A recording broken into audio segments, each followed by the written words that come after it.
ao verso número 12.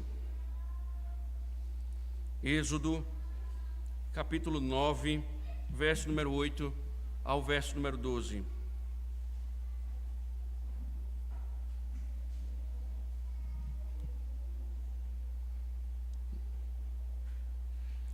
Êxodo, capítulo 9, verso número 8 ao verso de número 12. Diz o seguinte, a palavra do Senhor. Então o Senhor disse a Moisés e a Arão: peguem mãos cheias de cinza de um forno, e que Moisés atire essa cinza para o ar diante de Faraó. Ela se transformará em pó fino sobre toda a terra do Egito, e em tumores que se arrebentem em úlceras nas pessoas e nos animais por toda a terra do Egito. Eles pegaram cinza de um forno e se apresentaram a Faraó.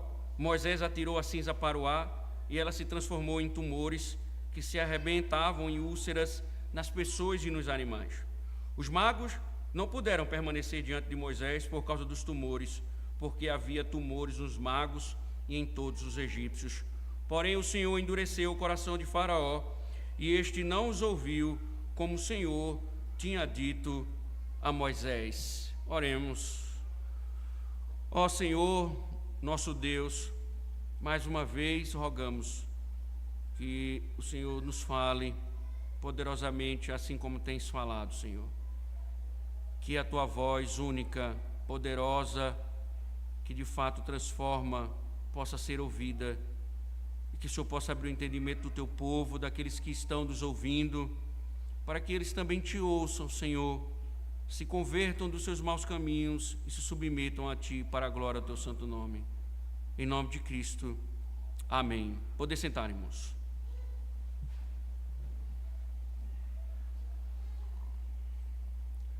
Meus irmãos, o que nós estamos observando aqui, e temos falado constantemente, é o Senhor tratando com o Egito, especialmente com Faraó.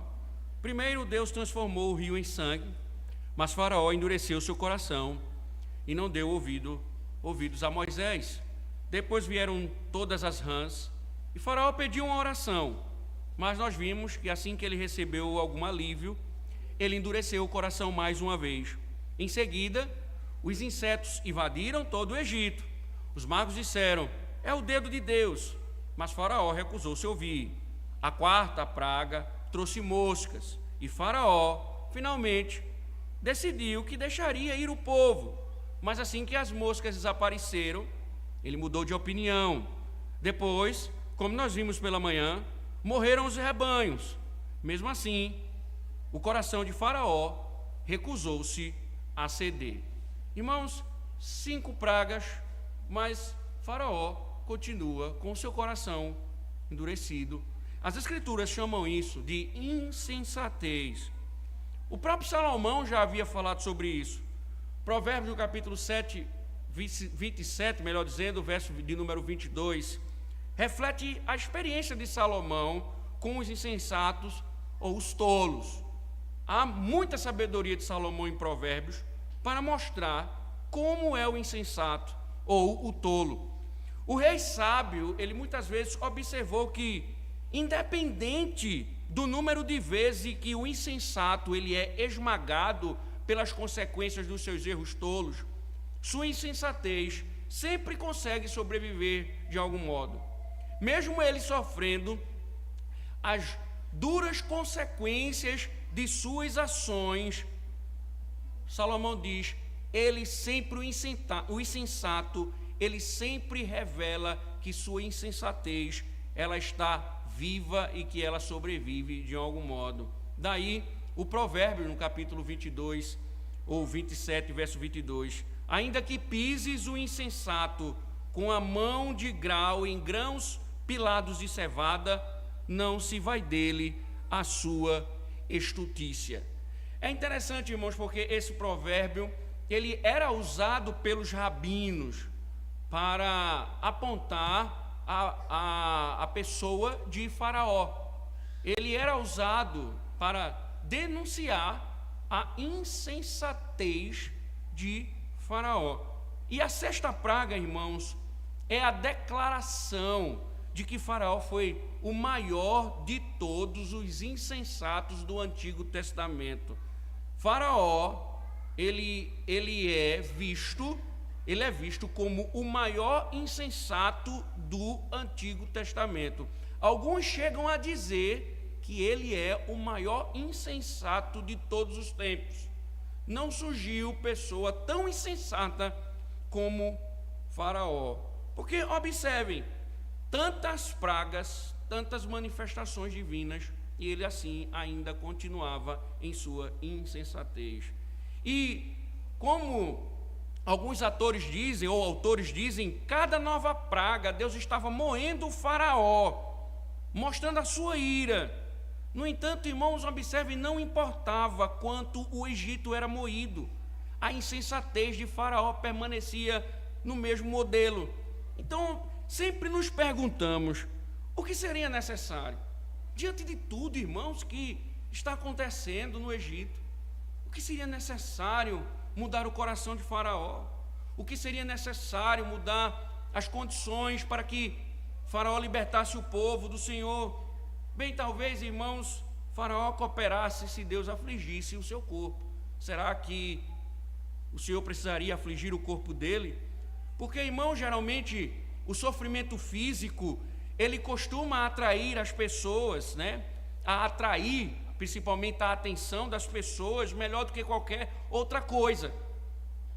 Suportamos algumas vezes certas situações, mas quando nós nos deparamos com problemas físicos, enfermidades, parece até que a nossa mentalidade muda. Será que Faraó, ele mudaria então com um ataque divino contra o seu corpo? Então Deus envia uma sexta praga, a praga das úlceras. E aqui, irmãos, um princípio importante dentro do texto, entre tantos que nós estamos aprendendo no decorrer das exposições, aqui é mais um princípio. O insensato, ele sempre vai sofrer as consequências da sua tolice, pois ele nunca se curva diante de Deus, continuando nos seus pecados. O insensato, ele tem que continuar sofrendo as consequências dos seus pecados, porque ele nunca se curva diante de Deus. Então, veja, irmãos, como isso fica claro. Aqui é mais um golpe divino contra o rei. E leiamos novamente o verso número 8 ao verso número 11, para nós vermos um apanhado geral de como isso funcionou, como isso aconteceu. Veja, então o Senhor disse a Moisés, então o Senhor já tinha tratado com o Faraó não submeteu. Na quinta praga, que foi a peste dos animais, a história termina com Faraó rebelde, insubmisso, ele não vai deixar o povo ir. Então a sexta praga, ela já começa da seguinte forma, a narrativa. Então o Senhor disse a Moisés, ou seja, se ele não se curvou, se ele continua duro, então o Senhor volta a falar com Moisés e Arão e diz: peguem mãos cheias de cinza de um forno, e que Moisés atire a cinza para o ar diante de Faraó.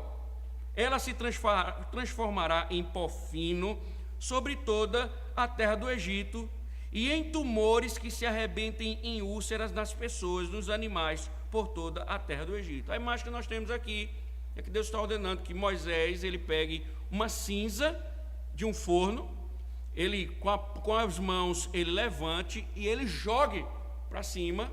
Essa cinza, ela iria se espalhar pela terra do Egito e ela se transformaria em úlceras nas pessoas e nos animais por toda a terra. Então, o que Deus está dizendo é: você vai pegar um punhado de cinzas de um forno, vai jogar para cima, ela irá espalhar e acometer os animais e as pessoas de úlceras em toda a terra do Egito. Verso 10 diz que eles fizeram isso, né? Eles pegaram cinza de um forno e se apresentaram a Faraó.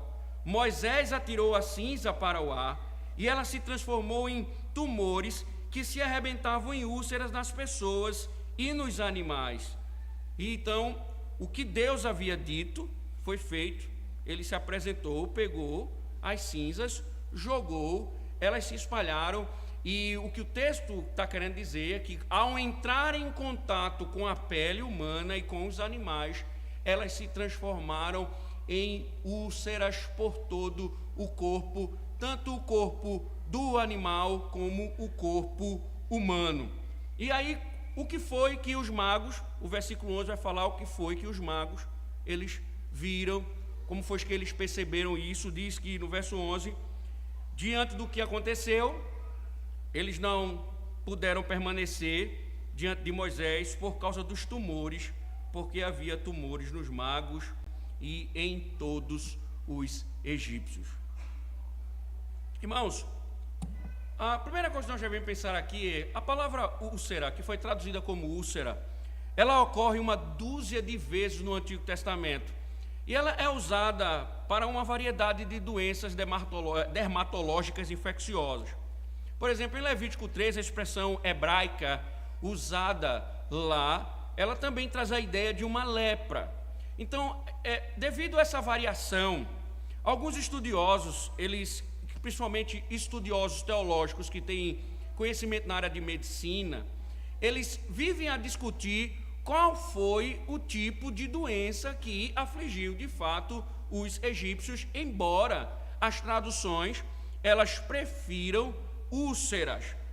Mas sempre que nós tivermos essa dificuldade, irmão, devemos aprender uma coisa. Primeiro, o certo mesmo é que o texto está querendo descrever que os egípcios eles contraíram uma doença dermatológica agressiva com indícios de ameaça à vida. Então eles não pegaram uma psoríase, mas eles pegaram algo grave, algo que estava ameaçando a vida deles.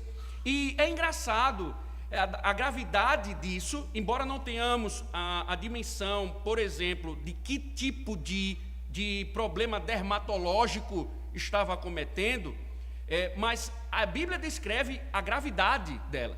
Tanto é que, se você for olhar em Deuteronômio, no capítulo 28, o Senhor ameaça o povo, caso o povo não obedeça à lei dele, caso o povo não submeta à vontade dele, o Senhor diz que a maldição virá sobre o povo, e uma das maldições que virá são doenças da pele que irão se transformar em feridas, que irão castigá-los até matá-los. E a ênfase de Moisés em Deuteronômio capítulo 28 é justamente essa: é algo que vai ser agressivo, é algo que vem com agressividade sobre o homem. Então não é uma simples doença de pele, é algo que vai não só agredir fisicamente, mas que também ameaça com a morte. Então, irmãos, o que nós devemos começar a pensar sobre essa praga.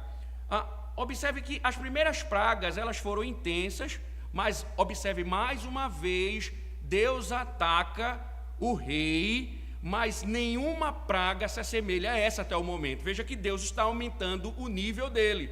Nós vimos pela manhã que o Senhor atacou a propriedade de Faraó. Aqui nós estamos vendo uma praga totalmente diferente de tudo aquilo que ele já tinha feito, porque os egípcios aqui ficaram cobertos da cabeça aos pés. O texto deixa claro, não era somente numa parte do corpo, não era somente num braço, ou outro braço, ou nas pernas. Todo o corpo dos egípcios foram afetados. Então todos os corpos, tudo plenamente, e eles foram atacados aos pés, da cabeça aos pés, com feridas abertas, mostrando que o Deus de Israel tinha poder sobre os corpos, e isso deveria servir de advertência de que a vida deles estava em perigo. Então observe, Deus agora atinge o corpo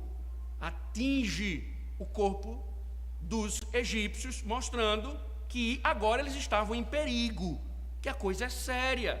Então, observe um ataque, mais uma vez, um ataque pessoal, um ataque firme, um ataque severo contra o povo, agora atingindo a integridade física de cada um dos egípcios. E mais uma vez, irmãos, aqui nós estamos diante de um milagre.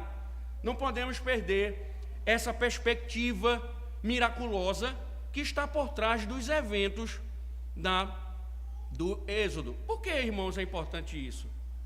Eu tinha um DVD que emprestei a um pastor, até hoje ele não me devolveu, miserável. E também já está no YouTube a reportagem. O Êxodo decodificado. Não sei se alguém já viu falar sobre isso. É uma explicação naturalista como as pragas elas se desenvolveram, né? É como os eventos naturais foram ocasionando outros eventos. Só que a narrativa ela não trabalha com aspectos naturalistas.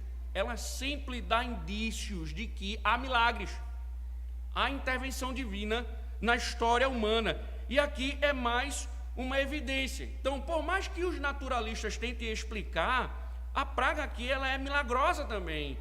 Primeiro, foi um desastre sem alerta. Você vê que Deus não disse, diga a Faraó que eu vou fazer tal coisa.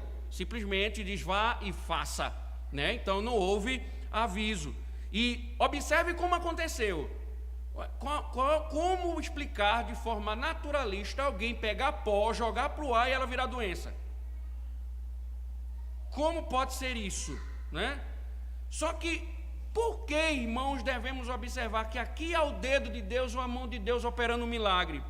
Porque, irmãos, se vocês prestarem atenção, a narrativa dá um detalhe que muitas vezes nós não percebemos, que ele diz assim, pegue cinza de um forno, lance ao ar, e essa cinza vai contaminar. Elas geraram úlceras, mas apenas os egípcios, Deus discrimina mais uma vez entre o seu povo e o povo de Faraó. Então, observem, há um milagre de Deus no ar, contaminar todos os egípcios na terra do Egito, mas não atingir a cidade de Gósen. Há um milagre no sentido de pegar o pó da terra e erguer esse pó, soprar o pó, para que esse pó se espalhe na terra do Egito, atinja os egípcios e não o povo de Deus. Então observem, Deus agindo de forma milagrosa sobre a criação, pegando algo insignificante, uma cinza de um forno, jogando para o ar, fazendo com que ela se transforme numa doença. Então, irmãos, o que nós devemos pensar? Mais uma vez, primeiro, Deus está atacando os deuses do Egito. Lembre, irmãos, cada praga dessa derruba um ídolo, ou vários ídolos.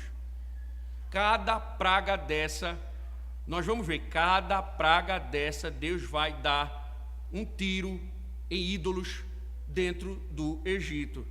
E ao longo do nosso estudo, irmãos, nós temos de observar que Deus ele é glorificado justamente porque ele está atacando o Faraó e seus deuses.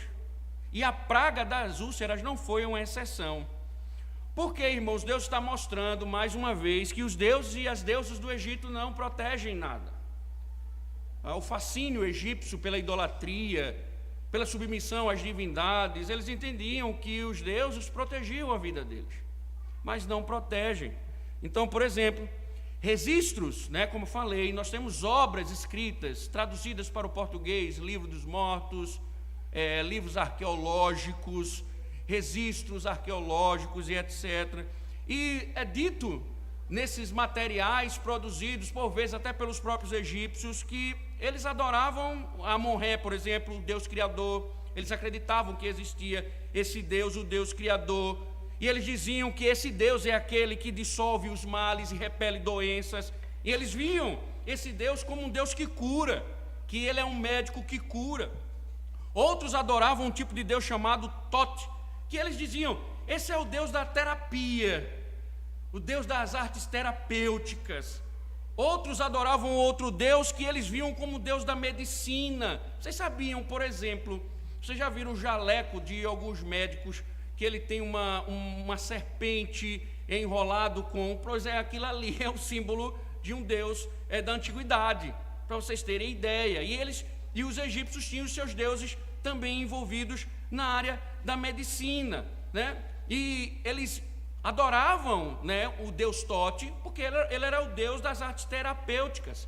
Havia também um Deus chamado Enhot, como Deus da medicina, que vem se tornar mais popular posteriormente o Egito. Ele não era tão popular no período egípcio, mas ele se torna popular depois da nação egípcia. Mas a divindade mais comum para lidar com doenças era Sekhmet, cujos sacerdotes eles formavam uma fraternidade médica das mais antigas.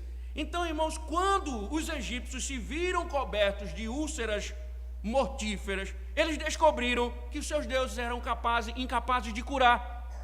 Eles viram que seus deuses eram incapazes de dar vida, de sustentar a vida, de dar saúde, de dar o vigor físico. Eles viram que os seus deuses foram diluídos. Por que isso é importante, irmãos? Como as Escrituras, como a palavra de Deus ela é atual, irmãos. Nós vivemos numa era de progresso científico na medicina, na era do laser, da tomografia computadorizada, dos antibióticos, da anestesia e etc.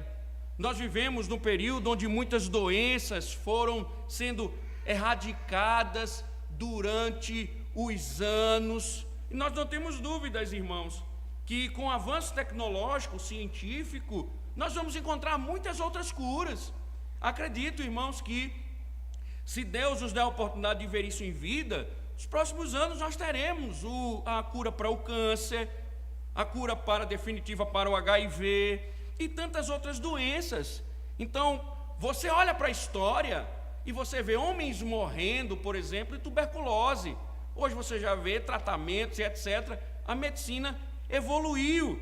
Então, eu não tenho dúvida que outras curas, elas serão encontradas.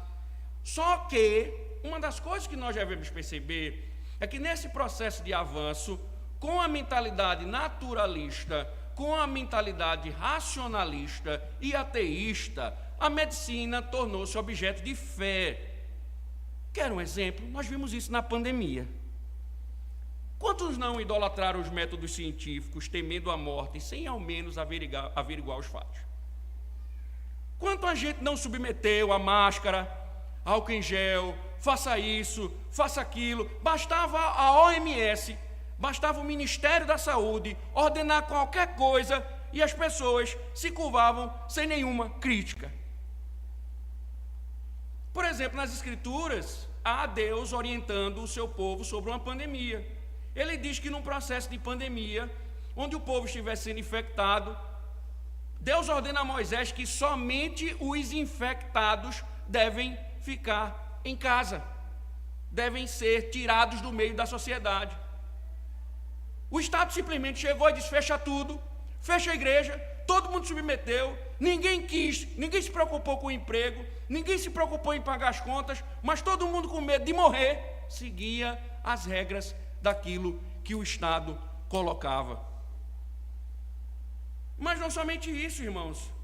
Por que não pensar sobre aqueles que vão ao hospital esperando a cura? Que eles procuram a medicina como objeto de cura, que eles se submetem à medicina buscando sempre a cura, e nem sempre acontece. Assim como na pandemia, quantas pessoas não usaram 10 máscaras? Quantas pessoas não tomavam banho de álcool em gel? Quantas pessoas não fizeram tantas e tantas coisas, mesmo assim morreram? Não era interessante porque no nosso meio, as pessoas que mais viviam protegidas foram as que mais pegaram. E as que viviam menos protegidas foram as que menos pegaram. Por exemplo, eu nunca usei máscara, nunca usei álcool em gel, só peguei uma vez. E tinha gente que vivia pegando. Não é interessante isso?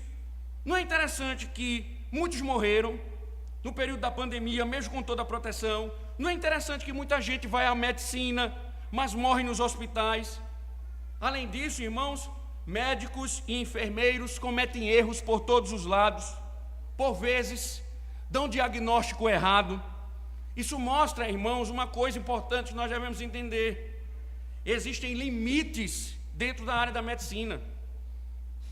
Isso também vale não somente para a medicina clínica, mas também para aquela medicina alternativa, que usa propriedades curativas das vitaminas e outras substâncias. O que nós devemos entender, a despeito de todas as nossas habilidades na área de cura e de tratamento, nós não somos soberanos sobre nossas vidas. Não é nós que estabelecemos o dia da nossa morte. Spurgeon dizia: não é um médico que vai determinar o dia que eu vou morrer. Não é a minha doença que vai dizer o dia que eu vou me sepultar. É a mão divina que tem poder sobre a vida, sobre o corpo humano, porque assim como ele adoece o gado, assim como ele adoece os animais, ele adoece os homens, ou sara os homens conforme o seu poder. E se ele adoecer e ele quiser matar, não tem cura, não tem medicina, não tem chá, não tem medicamento, porque a vida é dele. Isso significa, irmãos, com o golpe que Deus está dando no Egito, significa que a medicina, a perícia médica, ela nunca deve ser a nossa fonte de confiança. Ela nunca deve ser a nossa idolatria. Não deve ser aquilo que nós devemos firmar o nosso bem-estar físico. Porque o que Deus mostra é, a medicina é uma bênção de Deus, mas não é Deus. Mas não é Deus.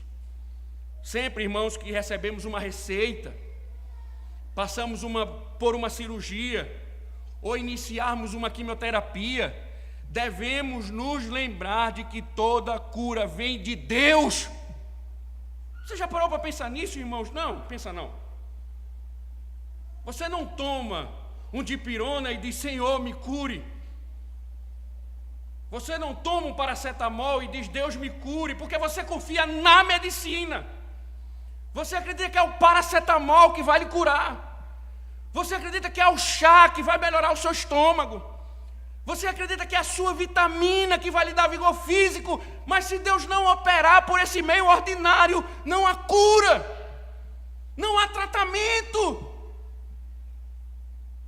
Então não é a questão do chá, do comprimido, é a mão de Deus usando os meios ordinários ou não para trazer saúde física.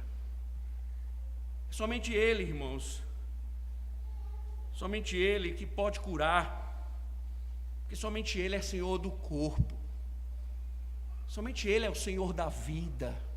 Ele diz, eu mato e eu faço viver, eu firo e eu faço sarar.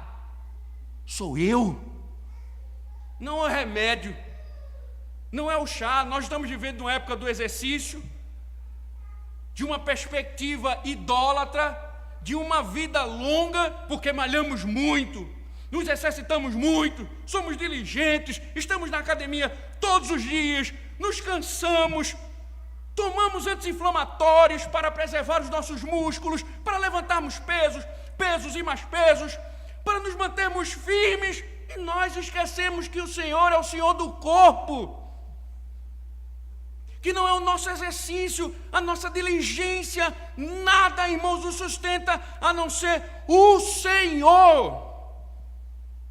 Mas nós idolatramos a medicina, meus irmãos.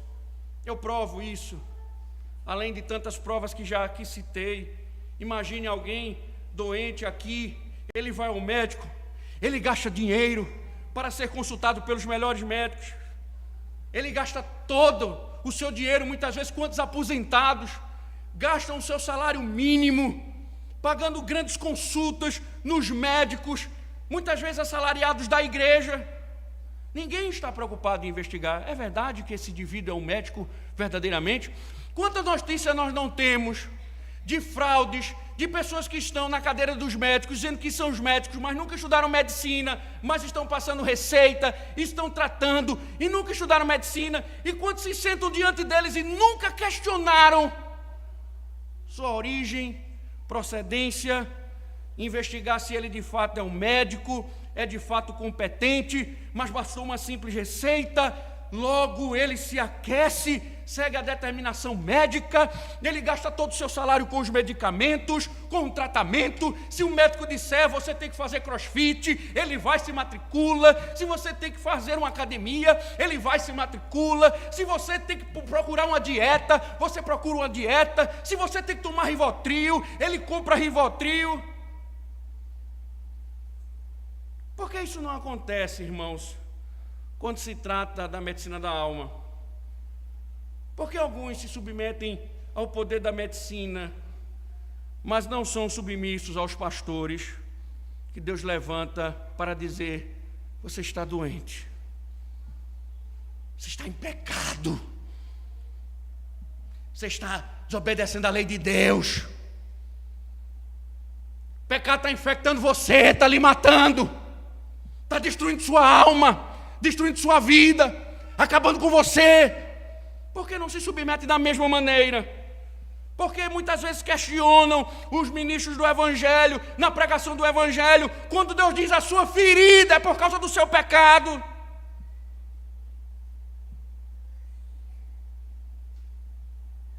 Por que não fazem como fazem com os médicos? Está certo, pastor, eu vou me submeter, eu vou seguir suas orientações, as suas regras, eu vou, pastor, me submeter a tudo que o senhor está dizendo. Mas quando é o ministro de Deus que fala: arrependa-se, todas essas feridas estão sendo causadas por causa do seu pecado. Não, não é bem assim. Não é bem desse jeito. Não é dessa forma. Por que, irmãos, confiamos tanto nossas vidas aos médicos, aos psicólogos, mas não aos pastores de Cristo? Por quê? Por que casais brigam e a última pessoa que eles procuram, a última pessoa que ele procura é o pastor? Porque nós idolatramos, irmãos, a medicina. Não estou dizendo com isso, irmãos, nem o Senhor está dizendo que você não deve procurar um médico quando você estiver doente. Não é isso que o Senhor está dizendo. O que o Senhor está dizendo é: nós transformamos a medicina em Deus. E o que Deus está mostrando no Egito é: eu sou o Senhor da vida. Sou eu. E a prova é: ele encheu o Egito de úlceras e o povo dele não foi afetado. E aí, irmãos, veja que impressionante, porque ao mesmo tempo que ele humilhava o Egito e os deuses do Egito, ele também humilhava os magos de Faraó. Veja que os magos de Faraó ressurgem, né? A quarta e a quinta praga, eles não são mencionados, supostamente eles estavam presentes. E o que o texto está dizendo é que eles estão testemunhando mais uma vez, mas essa praga é diferente. Porque eles não só não conseguiram impedi-la e eram incapazes de imitá-las, mas o texto descreve que eles foram afetados por ela. E aqui, irmãos, outro aprendizado. Por que é importante isso, irmãos? Por que as cinzas de um forno? Como falamos, por que as cinzas de um forno? Era ritual, irmãos, no Egito, os sacerdotes, de seus sacrifícios, pegar as cinzas do forno e lançá-las sobre o ar, como sinal da bênção dos deuses. Deus imita isso. Só que tem um detalhe. Deus transformou esse ritual numa maldição. Porque, irmãos, era uma questão de justiça. Porque o que o texto está querendo fazer, é um link com algo que aconteceu no Egito. Vocês lembram do forno? Vocês lembram dos tijolos? Você lembra das palhas?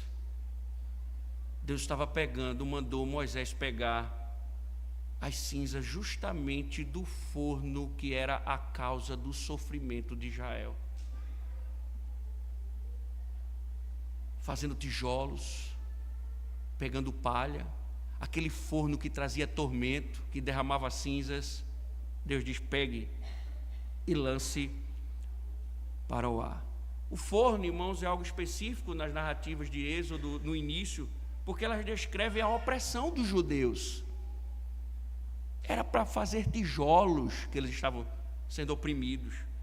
Era com suor, com lágrimas, que eles produziam tijolos. Era algo desumano, porque eles tinham que produzir tijolos sem ter a obra-prima necessária. E eles tinham que produzir a mesma quantidade, só viviam apanhando porque não conseguiam produzir a mesma quantidade de antes. Assim, meus irmãos, as mesmas cinzas produzidas pelos escravos agora está impondo um castigo sobre os egípcios. Deus está agora julgando os egípcios por tudo aquilo que eles fizeram com o povo do Senhor. E aí, irmãos, que tapa de Deus? Porque Deus fez isso. Deus julgou, castigou o povo e mostrou o domínio, destruindo também suas obrigações religiosas. Então a derrota era completa. Deus estava ali humilhando, julgando e derrotando todos os deuses do Egito. E eles não voltam mais. Eles não estarão mais na narrativa, porque eles se despedem. Aqui, irmãos, a Bíblia diz que, ao contrário de quando Moisés se apresenta, eles não permanecem diante de Moisés. Eles vão embora. Eles estão entendendo, tem o dedo de Deus, tem a mão de Deus nisso. Não podemos ficar diante desse homem. Não podemos ficar diante desse povo. Tem o Deus conduzindo tudo. Não pode olhar como nós estamos. Nós estamos cheios de úlceras no nosso corpo. Ele destruiu a nossa religião, os nossos deuses. Nós não podemos oferecer sacrifício. Vamos embora. Eles procuraram outro lugar, irmãos, porque a praga estava cobrindo todo o corpo deles. Mas aqui existe um princípio, irmãos, bíblico. Aqui tem um princípio bíblico, um significado. Porque os magos ímpios de Faraó eram incapazes de permanecer na presença do santo profeta de Deus. A Bíblia vai descrever em muitos momentos, irmãos, que os perversos não prevalecerão no juízo. Isso era verdadeiro quanto os magos de Faraó. No dia do juízo, no dia do julgamento, os ímpios não prevalecerão na congregação dos justos. Isso era verdadeiro quanto aos magos de Faraó e será igualmente verdadeiro quando cada pecador que se recusa a confiar em Jesus Cristo para a sua salvação. Irmãos, aprenda uma coisa: se não estivermos cobertos com a justiça por meio da fé, jamais seremos capazes de permanecer na presença de Deus. Pois a Bíblia profetiza, irmãos. Deixa eu dizer uma coisa a vocês. Sabe como Deus descreve os últimos momentos da história humana, onde o Senhor haverá de resgatar o seu povo? Deixa eu dizer uma coisa. Apocalipse diz que um dos cavaleiros derramará uma praga de úlceras. Na sua revelação dos últimos tempos, por exemplo, o apóstolo João viu que saiu, pois, primeiro o anjo e derramou a sua taça pela terra, e aos homens portadores da marca da besta e adoradores da sua imagem sobrevieram úlceras malignas e perniciosas. Apocalipse 16, 2. Isto é, irmãos, virá um dia em que todos os que rejeitam a Jesus Cristo como Salvador e Senhor serão afligidos com dores ardentes da ira de Deus, perante a qual ninguém conseguirá permanecer.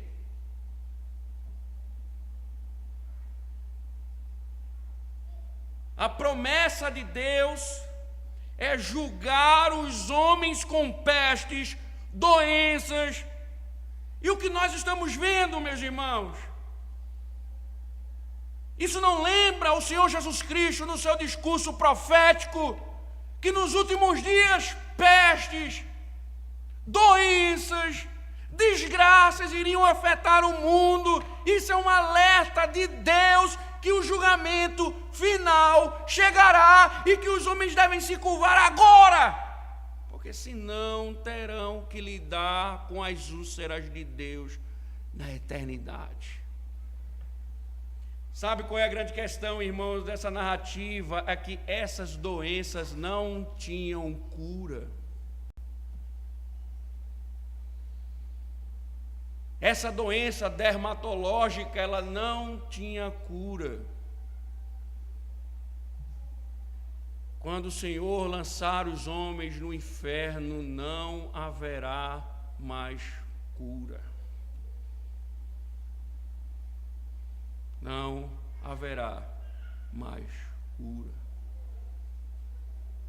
Você que me ouve, está aqui entre nós. Se você cair no inferno, não haverá mais cura. Seu corpo vai coçar,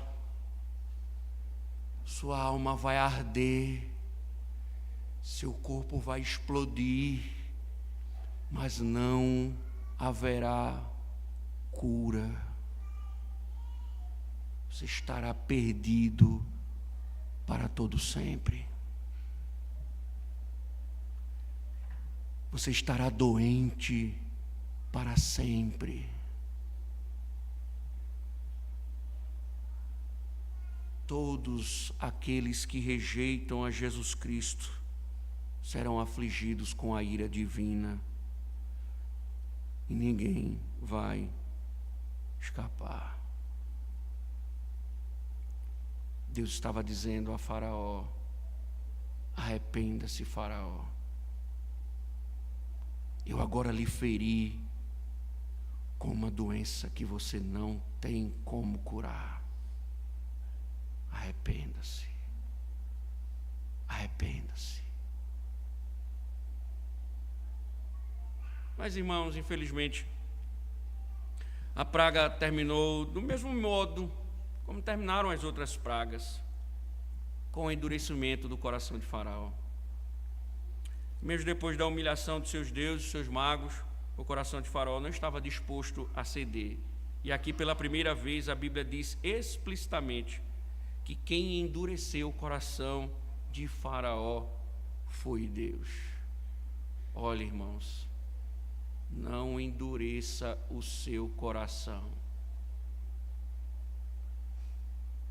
Você que está me ouvindo, não endureça o seu coração.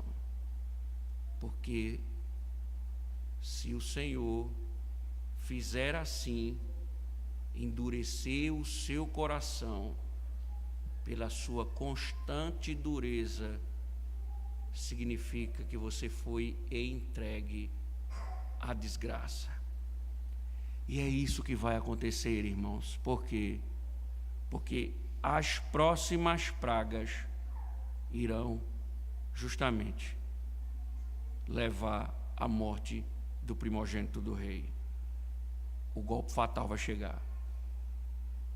O Senhor vai dar o golpe fatal no Faraó. Veja o verso 12. Porém o Senhor endureceu o coração de Faraó, e este não os ouviu, como o Senhor tinha dito a Moisés. Conquanto, irmão, seja verdadeiro que Faraó endureceu seu próprio coração, veja que o que o texto está descrevendo, que toda essa dureza fazia parte do plano de Deus. A dureza do coração de Faraó não era a reação de Deus a Faraó, mas está dizendo, era o propósito de Deus. Deus endureceu e agora eu vou mostrar a minha justiça, vou demonstrar o meu poder. Mas, irmãos, também isso foi para mostrar a sua misericórdia, para libertar o povo. Como disse a Moisés, eu porém e endurecerei o coração de Faraó e multiplicarei na terra do Egito os meus sinais e as minhas maravilhas. Faraó não os ouvirá, e eu porei a mão sobre o Egito e farei sair as minhas hostes, o meu povo, os filhos de Israel, da terra do Egito, com grandes manifestações de julgamento. E Deus endureceu o coração de Faraó agora, para multiplicar mais ainda as suas pragas, para ele ser glorificado, mostrar a sua justiça e a sua misericórdia, irmãos. Que homem insensato! Que homem insensato, irmãos. Eu não sei quantas pragas são necessárias para mostrar ao homem que Deus é Deus. A pergunta que nós devemos fazer, então, irmãos, é: o que Faraó deveria ter feito? Quando ele se viu coberto de úlceras, imaginou, irmãos, você for acometido de um câncer, que a princípio, em algumas situações, é incurável. O que você deve fazer? O que Faraó deveria ter feito? Não é interessante, irmãos, porque as narrativas bíblicas, elas falam sobre homens e mulheres que enfrentaram doenças sérias, mas que se voltaram para Deus. Lembre de Jó. Ele apresentava sintomas quase idênticos aos de Faraó. Ele perdeu seus rebanhos, seus servos, seus filhos, mas mesmo assim continuou louvando a Deus. Isso deixou Satanás tão furioso que diz em Jó capítulo 2, verso 7, que Satanás saiu da presença do Senhor e feriu a Jó de tumores malignos, desde a planta do pé até o alto da cabeça. A Bíblia diz que era uma doença tão terrível que Jó tomou um caco para rapar a sua pele. Jó 2:8.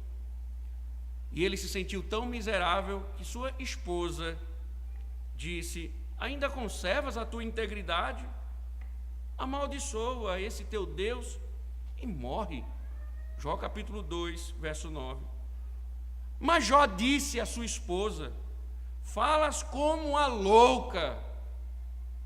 Temos recebido o bem de Deus e não receberíamos também o mal? A resposta então é não. Por quê? Porque Jó nos ensinou através do seu exemplo que Deus é soberano tanto sobre a doença quanto a saúde. Deus é soberano tanto sobre a doença e sobre a saúde. Satanás feriu a Jó, mas debaixo do governo de Deus. Então, irmãos, quando formos acometidos de moléstias físicas, nós não devemos endurecer o nosso coração, mas aceitar a vontade de Deus. Nós não devemos acusar a Deus, nos voltar contra Deus, maldizer a Deus, mas fazer o que Jó fez, louvar a Deus. Era o que Faraó deveria ter feito. Em vez de endurecer o seu coração, ele deveria ter submetido à soberania de Deus em seu sofrimento.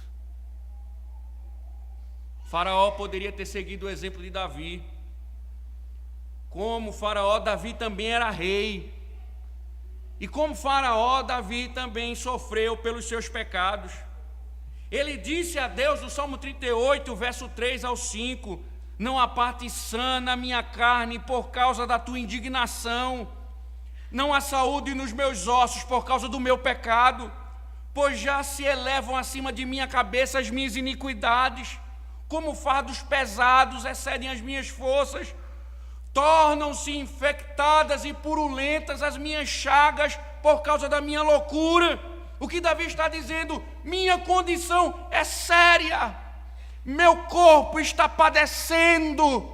Eu estou sentindo fisicamente as consequências do meu pecado.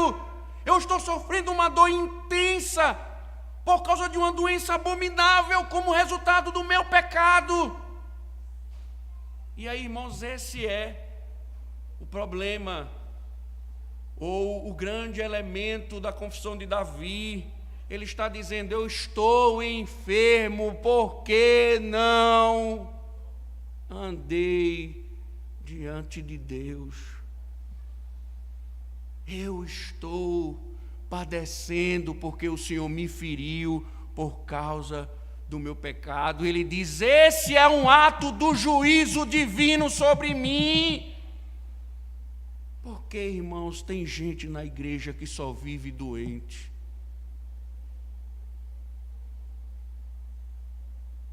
Porque tem gente na igreja que só vive doente.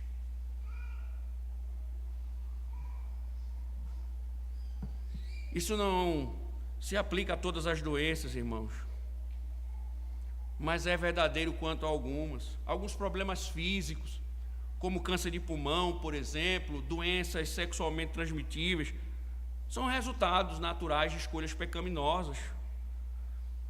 Outros problemas são causados pelos pecados de outros. Imagine alguém dirigindo no trânsito embriagado, atropela um motorista, um motociclista, na verdade. Mas aqui, irmãos, a doença de Davi era resultado da justiça de Deus. Deus estava sentenciando a vida do rei por causa dos seus pecados. Isso se aplicava aos egípcios. Por que úlceras não estão libertando o meu povo? Vão pagar com a vida. Mais tarde, o Moisés, no capítulo 28 de Deuteronômio, alerta os israelitas, dizendo: se não deres ouvidos à voz do Senhor teu Deus, não cuidando em cumprir todos os seus mandamentos e os seus estatutos, o Senhor fará que a pestilência te pegue e que te consuma. O Senhor te ferirá com úlceras malignas nos joelhos e nas pernas, da quais não te possas curar, desde a planta do pé até o alto da cabeça. Deuteronômio 28, verso 15, 21 e verso 35. Deus disse: se você não me obedecer, eu vou lhe ferir. Quantas pessoas doentes, irmãos, e não refletem e não pensam que é Deus punindo por causa de sua vida rebelde diante dele. Isso não é com todos, mas com alguns. Muitos cânceres, muitas doenças, muitas mazelas são frutos do juízo de Deus derramado na vida do seu povo. Nós vemos isso na igreja de Corinto, que estava participando da ceia de forma indigna, e Paulo diz: por isso o Senhor está matando muitos fracos, muitos doentes e muitos que morrem.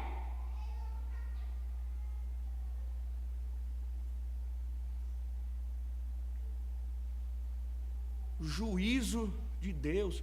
Por isso que eu digo, fico de orelha em pé quando começa muita gente na igreja dizendo: estamos doentes. Porque essa é uma forma do Senhor avisar: você está em pecado, por isso que eu te feri, por isso que essa praga chegou até você.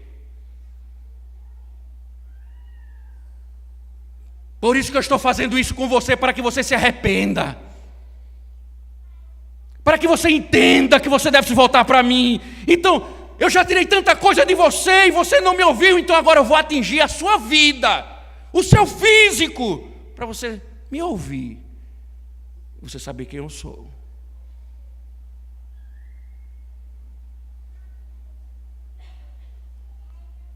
Mas, irmãos, nós aprendemos que a doença é uma oportunidade de renovar o nosso arrependimento.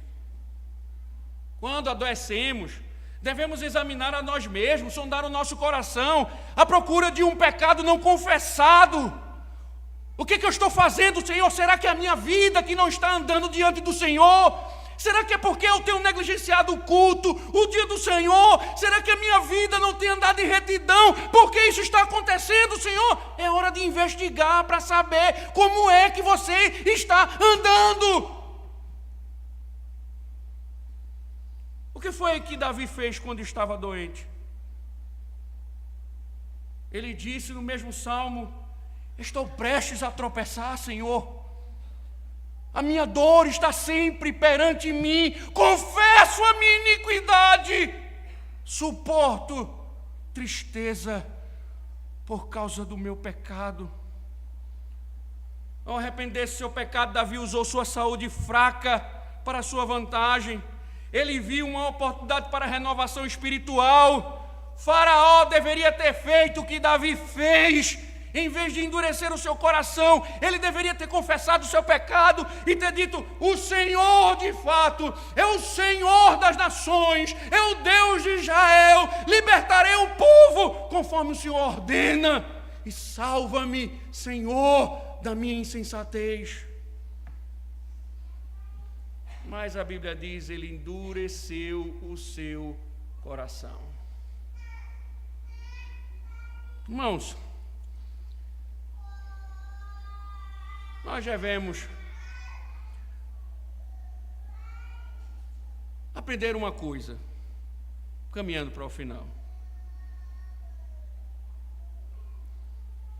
Embora isso deveria ter sido feito por Faraó, e não foi feito, nós podemos fazer ainda. Há um exemplo maravilhoso no Evangelho de Marcos, que fala de uma mulher que estava tão doente que sangrava há 12 anos. Sua situação era desesperadora. Marcos 5, 26 diz que muito padecera à mão de vários médicos, sem sucesso.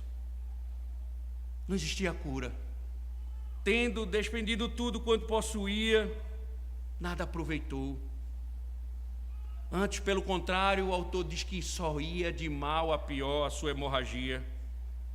Em seu desespero, ela pediu ajuda a Jesus e apegou-se a ele, porque dizia: se eu apenas lhe tocar as vestes, ficarei curada. E logo se lhe estancou a hemorragia e sentiu no corpo: está curada do seu flagelo. Diz Marcos que Jesus voltou-se para ela e explicou que foi a fé que ela possuía que a havia curado. Ele disse: filha, a tua fé te salvou. Vai-te em paz. Fica livre do teu mal. Esta é uma bela promessa, irmãos. A tua fé te salvou. Fica livre do teu mal. Algum dia, irmãos, essa promessa se cumprirá para cada filho de Deus. Talvez sua enfermidade não seja causa da ira divina, mas seja somente o Senhor lhe preparando para a eternidade. E aí sim, se cumprirá que a morte já não existirá, já não haverá luto, nem pranto, nem dor. A esperança do céu, irmãos, nos lembra de que sempre que tivermos problemas físicos, não devemos nos endurecer como um insensato Faraó, mas nos voltarmos para Deus, como Jó. Devemos aceitar nossa doença como a vontade do Senhor, porque o nosso sofrimento é parte do seu plano. Como Davi, devemos ver a nossa enfermidade como uma oportunidade de confessar os nossos pecados. Mas lembre-se, seja ou não um ato do juízo divino, nós devemos nos apegar a Jesus como fez a mulher nos evangelhos. Nós não podemos, irmãos, endurecer os nossos corações, sermos insensatos, porque o Senhor julgará todos aqueles que endurecem o seu coração. Oremos. Ó Senhor, nosso Senhor, quão magnífico é o nome Teu. Tu és o Senhor de toda a terra e é também Senhor dos homens. Nós te louvamos por isso, Senhor. Sabemos que nossas vidas estão em Tuas mãos. Ó Senhor, quantos homens, quantas mulheres endurecidas por causa do pecado, mas o Teu poder, Senhor, Ele se revela e pode transformar a cada um. E livra-nos, Senhor, disso. Livra-nos, ó Deus, livra-nos e sustenta-nos para a glória do teu santo nome. Não deixe, Senhor, que nossos corações se endureçam ao ponto de não te ouvir. Livra-nos, Senhor, disso. Que as tuas palavras permaneçam em nós. Para a glória do teu santo nome. Amém. Louvemos.